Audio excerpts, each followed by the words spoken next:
Okay, here's another example of predator protection, okay? Now this is, back to the predator question, this is the Premier One poultry netting. Okay, so these are electrified. This is on, so you can grab it if you want, but it'll wake you up. And as you'll notice, all of these lines are going this way, all have little small wires in them, and that keeps everything, so it's hot all the way down to the bottom wire. So that keeps I mean, I've seen bears walk by this, coyotes. We have, you know, everything eats chicken, and we've got most of it.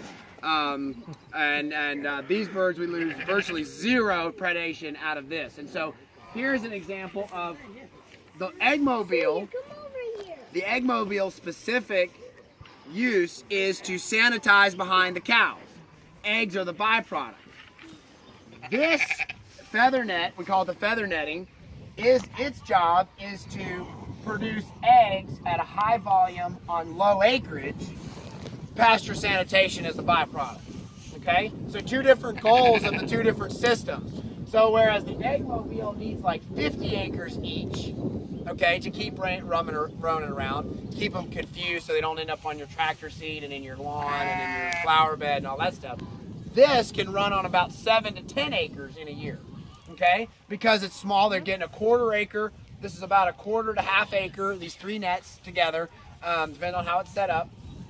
And it gets moved every 3 days and to a new spot. And it keeps them totally contained. So you can run them right up along a road. You can run them up along a driveway or your vegetable garden, and the cows are, the chickens are not going to get out and destroy things. So this is all on skid. The feed cart hooks up to it.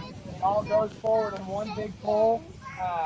The birds go up inside. These are pullets. They're not laying yet, so you'll see the nesting boxes aren't open. That's for a reason, because they're not laying any eggs yet.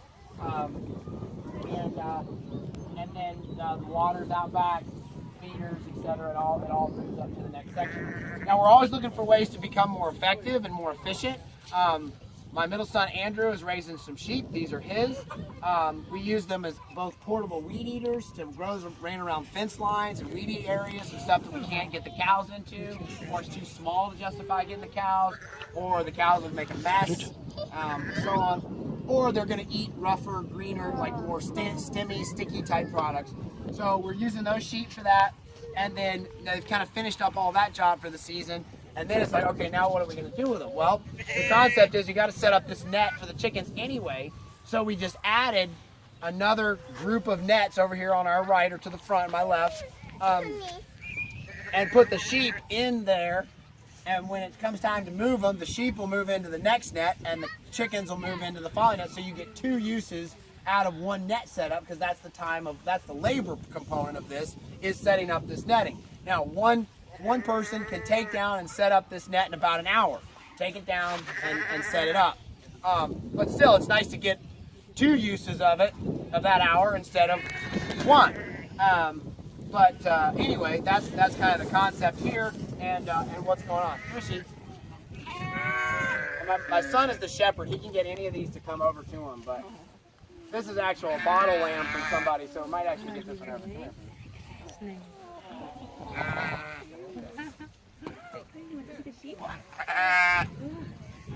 We're talking about petting an animal.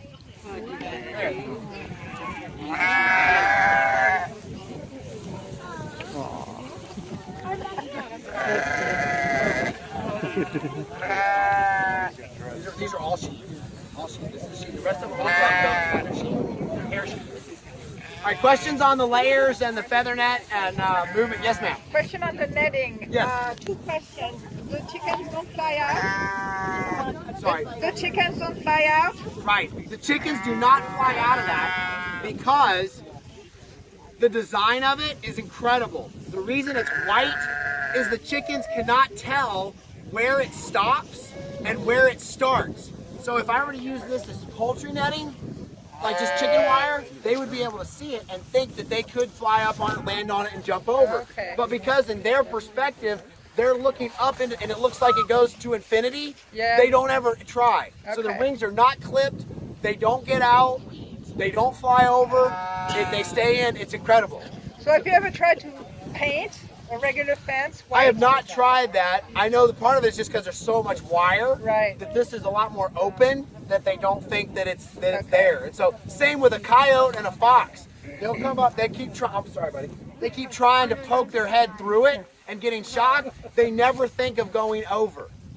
And how about, can it keep goats in also? Can what? Have you tried the netting with goats? Oh yeah, try the netting with goats. Typically you got to go to the 48. This is a 42 inch tall. Okay. Goats are a lot more aggressive. That's why we don't have it. Okay. They're just very, very difficult to control. Right. So these guys do about 80% of the grazing that a goat would, with a whole lot less fencing.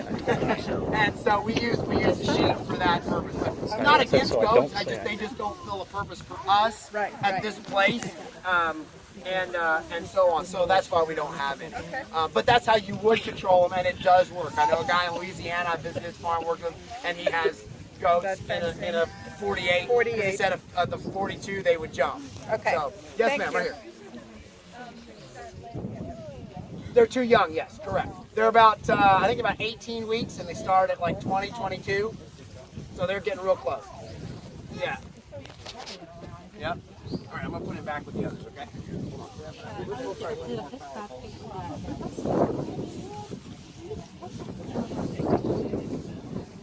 That's a good way to get through it, just step. But this is a great example of how we layer and stack enterprises. A good stackable enterprise should do several things. It shouldn't add a lot of labor. It shouldn't add a lot of infrastructure costs. It should be very easy to sell. So my son puts labor into it, which is great, so I don't have to. But at the same time, we maximized labor that we're already doing, so that's smart. The next thing is they sell themselves at this level. We don't have to put anything into it, and it didn't cost us any more to add this netting to because we had it anyway. So it's a great example of the stackable layering enterprises that we put on. And so as you look across this landscape, you realize we've got cows, eggmobile, young turkeys, Feathernet. All of them are using the same acreage, just not all at the exact same time.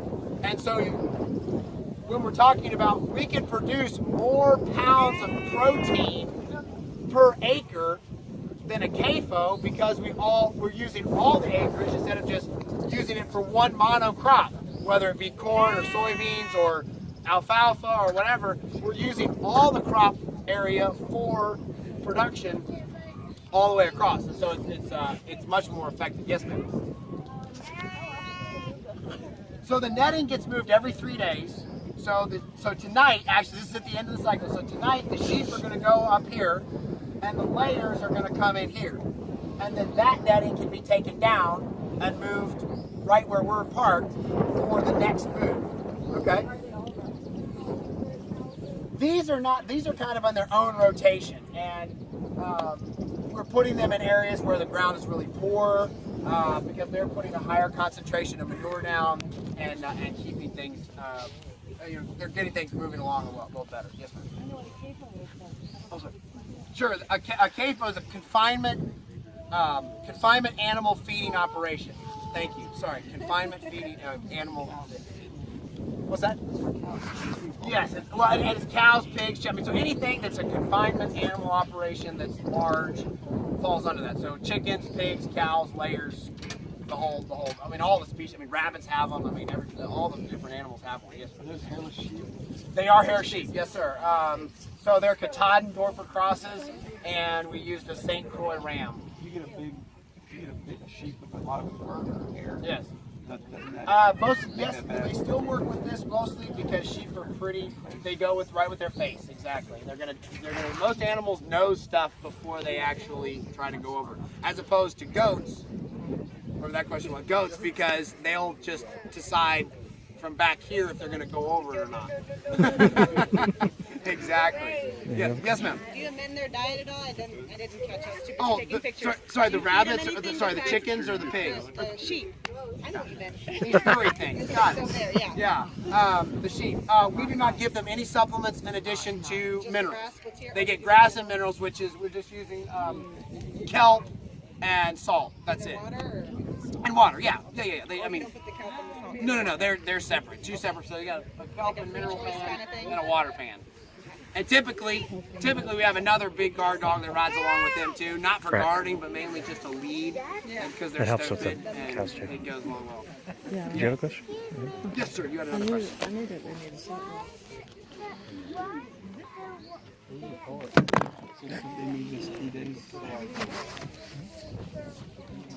Oh, because they shed. So they don't have wool where you have to shear it with clippers. They have hair that falls out every season. So in the fall, they look really hairy. And in the winter, they look really furry. But then in the spring, it just all comes off like a jacket. So yeah, so like you can see a couple of them have a little tuft right up on their back. And you'll see as we drive by, there'll be a little tuft of fur. Well, you can see that young ram, or that young lamb there is shedding a little bit. You can see there's some longer and some small, less. Yeah, yep, exactly. They shed right off. Does that mean there's no way to really collect it and use it for anything? It's not good for anything. It's just hair. It doesn't do any thing. So one of the cool things is just, this is a really neat, just the netting here is a great example of using modern technology to accomplish age-old tasks.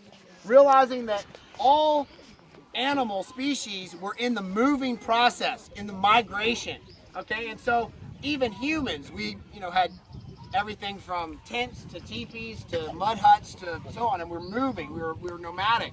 And when we got to a situation of land ownership and there wasn't any more places to move, we had this really awkward teenage years, if you will, where we were not moving, so we weren't following the herds, but we also did not have the technology to mimic migration within the land ownership lifestyle, okay? So from about 1800 to the mid 1900s, we had this really awkward stage where rock walls and split rail fences didn't move very well, okay? They're not real portable. And so when you go to like Jamestown or the Frontier Culture Museum in Stanton or what have you, you see animals that are living in not so great conditions because they didn't have a way to be portable and they were yet owning property, okay? And they were not moving and they were not living the nomadic hunter-gatherer lifestyle. So we had this, and so that's what created the listeria. It created all of the diseases in milk, and all of these things happened when we started shipping milk. Well, when you drank milk right out of the cow, put it in the spring house and drank it yourself, it's fine. But when you tried to ship it to New York City on a train, it didn't work without refrigeration. Okay? And so there was these awkward things. So if I could have told our great-grandparents that I could pick up 150 feet of wire or fence that controls sheep, cows, pigs, and chickens, and also keeps out foxes, coyotes, raccoons, possums, and I could hold it in my hand, well, it would blow their mind. It's totally, and so realize that now, as they say, now we have the technology to do it, to put this kind of stuff, and we can mimic the migration and movement of nature on a small acreage in ownership environment. And that didn't exist until the last 50 years. So we are in an incredible fast learning curve, if you will, on this whole what do you call regenerative agriculture, or just basically leaving it better than we found it type production style. We're very, very early on in all of that research because we weren't able to mimic it on a small scale effectively. And so we're learning stuff every day. We're seeing new things every day as the plants and the animals respond to this migration lifestyle on one place. I mean, again, perfect world. Come winter, I'd move those cows to Florida, but that's not real feasible.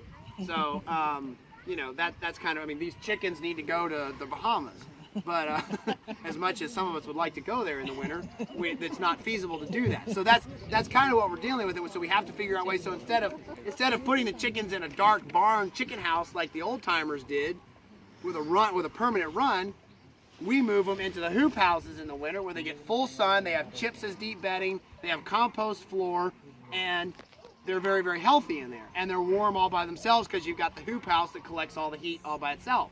Okay? So again, our great-grandparents didn't have plastic. All right? And so let's use this. We talk about a lot of times, we want to use this explosion of energy, okay, whether it's going to run out tomorrow or next week or next millennia, whatever you want to say. Let's use it to better the land, not take from it.